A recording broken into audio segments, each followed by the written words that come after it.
高雄有民众发现讲，红山镇镇市区车路的分隔岛的草坡啊，发规排野菇，有真侪人拢翕起来铺伫网络顶头。有专家是提醒讲，这款野菇可能有毒，上好是唔通慢来食。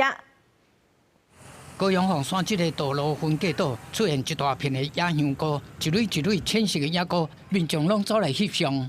学校下过雨也是有，可是他说没有这么大朵的。当地民众讲，等下上太了有生一两蕊，这礼拜使讲是逐日拢落雨，发现野菇发甲规大片。这款野菇经过专家鉴定，研判是有毒的毒香菇，警方嘛紧甲刷掉，较免好奇的民众走来翕相，影响交通甲安全。我们卫生主管机关的统计，在台湾引起那个白色野菇最常见就丽蛰菇。 像丽蛰菇，它也是一种毒菇，它有毒性的。如果民众不想误食丽蛰菇的话，它可能会出现肠胃道症状，症状包括恶心、呕吐、肚子痛、腹泻。部分的公园及道路分隔岛上长出了白色的菌菇类，有些有毒性。